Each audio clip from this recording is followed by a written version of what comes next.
যখন দুধ দুয়া ছিল তখনই লালুর গোবরগুলো সোনায় পরিণত হয়।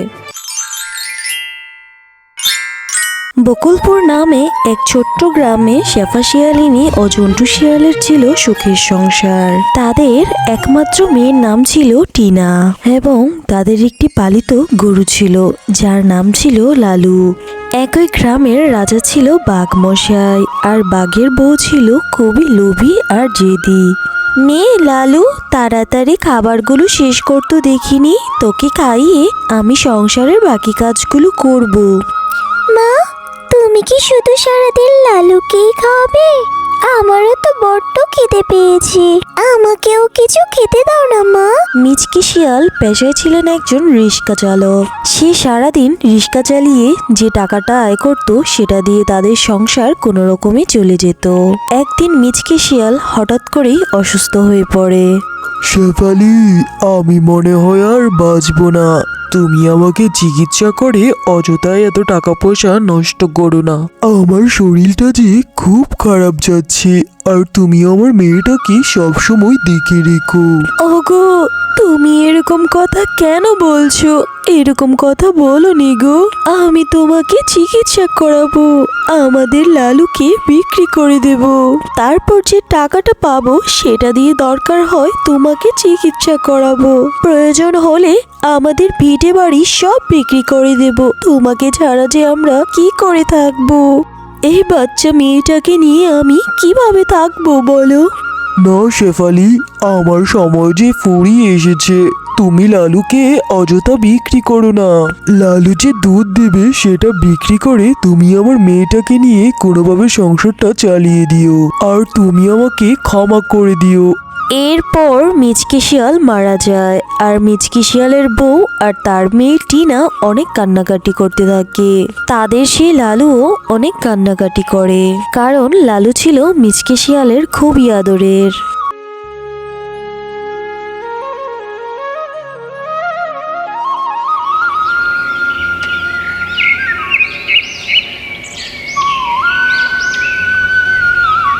লালু, চল, তোকে নিয়ে আমি মাঠে ঘুরতে যাব।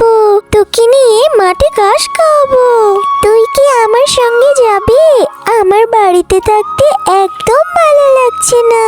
তুই দাঁড়া এখানে, মাকে আমি জিজ্ঞেস করে আসি যেতে দেবে কিনা। মা, আমি লালুকে নিয়ে মাঠে যাচ্ছি ঘাস খাওয়াতে, তাড়াতাড়ি বাড়িতে ফিরে আসবো। তুমি কোনো চিন্তা করো না, আমার বাড়িতে থাকতে একদম ভালো লাগছে না। মাঠে গেলে আমার ঘোরাও হবে আর লালুর ঘাস খাওয়া হবে। ঠিক আছে, যাবি যা, তবে লালুকে কিন্তু দেখে শুনে রাখবি, আর বলেও জমিদারের জমিতে কিন্তু যাবি না। জমিদারের বউ কিন্তু খুবই বাজে মহিলা, আর সন্ধে হওয়ার আগেই বাড়িতে ফিরে আসবি, আর সাবধানে যাবি। এরপর টয়া লালুকে নিয়ে মাঠে যায়, আর টয়া লালুর একটু চোখের আড়াল হতেই লালু জমিদারের জমিতে চলে যায়, আর সেখানে যে অনেক গোবর ফেলে জমি পুরা নষ্ট করতে থাকে। কিছুক্ষণের মধ্যেই জমিদারের বউ সেখানে চলে আসে, আর তার জমিতে গোবর দেখতে পেয়ে লালুকে অনেক মারে। মারের চোটে লালু অনেক চেঁচামেচি চিৎকার করতে থাকে। সেই ডাক টিনার কান পর্যন্ত যেতে টিনা লালুর কাছে চলে আসে। মনিকা কাকিমা, তুমি মেরো না, তুমি মেরো না আমার লালুকে। লালুর যে খুব কষ্ট হচ্ছে, আমি তোমার জমির গোবরগুলো সব পরিষ্কার করে দিচ্ছি, তুমি লালুকে ছেড়ে দাও কাকিমা। ঠিক আছে, আজকের মতো ছেড়ে দিলাম তোর গরুকে, তবে এখান থেকে সব গোবর পরিষ্কার করে তবেই বাড়িতে যাবি। আর একদিন যদি এরকম হয় তাহলে লালুকে তো মারবই, সাথে তোকেও বেঁধে পিটাবো, আর আমি গিয়ে তোর মা শেফালিকে নালিশ করব, আর কখনো এদিকে আসবি না। এরপর টিনা মনিকা বাঘিনীর কথা মতো সব গোবর পরিষ্কার করে বাড়িতে চলে যায়। মা, তুমি কি এখন লালুর দুধগুলো নিয়ে বাজারে বিক্রি করতে যাবে? তাহলে কি আমি লালুকে নিয়ে মাঠে ঘাস খাওয়াতে যাব না? না, তোকে কোথাও যেতে হবে নে, তুই লালুকে নিয়ে বাড়িতেই থাকবি।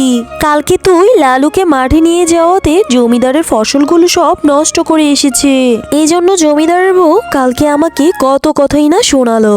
আমি লালুর জন্য ঘাস কেটে রেখেছি, সেগুলোই লালুকে খেতে দিবি, আর আমি তাড়াতাড়ি বাড়ি চলে আসবো।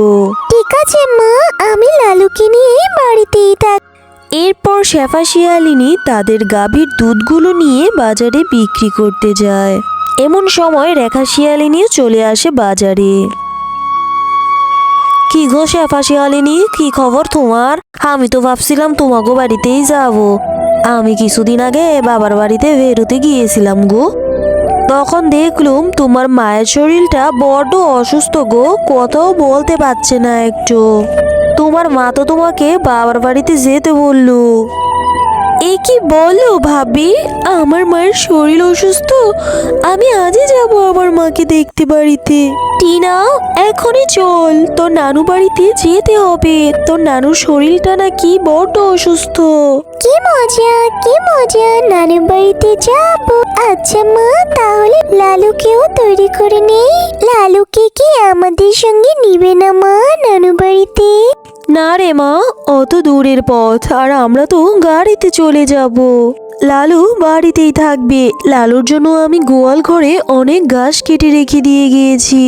যা খাবার দিয়ে গিয়েছি লালুর 2 দিন হয়ে যাবে, আর 2 দিন পরই তো আমরা বাড়ি চলে আসব। লালু, তুই মন খারাপ করিস নি, আমরা মাত্র 2 দিনই তো থাকবো, তারপরই তোর কাছে চলে আসবো।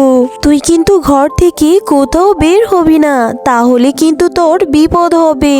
আর আমিও কিন্তু বাড়িতে থাকবো না, কে তোকে বাঁচাবে বল?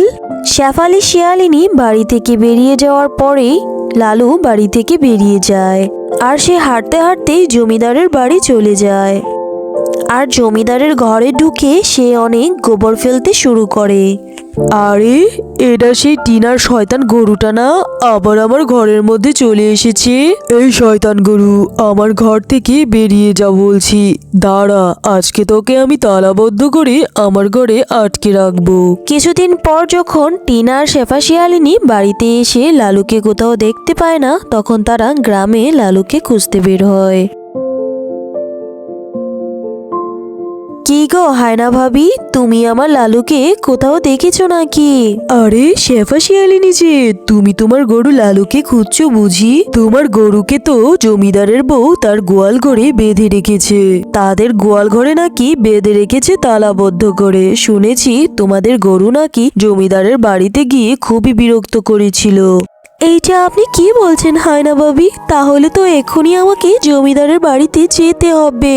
না জানি ওরা আমার গরুটাকে কত কষ্ট দিয়েছে। হয়তো ওরা লালুকে খেতেও দেয়নি এখনো কিছু।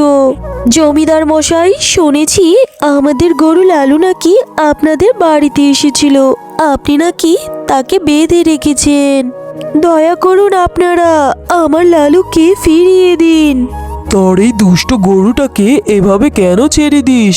আর ওই আমাদের এইদিকে এসে অনেক ক্ষতি করে ফেলেছে। আর যেন এরকম না হয়, তারপরে যদি এরকম হয় তাহলে কিন্তু তোর গরুকে আর ফিরিয়ে দেব না। এরপর শেফা শিয়ালিনী ও টিনা তাদের গরু লালুকে নিয়ে বাড়িতে চলে যায়। এরপর শেফা শিয়ালিনী লালুকে বাড়িতে এনে যখন দুধ দুয়াচ্ছিল, তখনই লালুর গোবরগুলো সোনায় পরিণত হয়। মা দেখো, আমাদের লালুর গোবরগুলো কি সুন্দর সোনায় পরিণত হয়ে গেল। এত সুন্দর চকচকে সোনা আমি জীবনেও দেখিনি। হ্যাঁ রে মিনা, তুই তো সত্যি কথাই বলছিস। লালুর এই গোবরগুলো এরকম সোনার হলো কি করে? এইটা কি করে সম্ভব? আমি তো কিছু বুঝতে পারছি নে।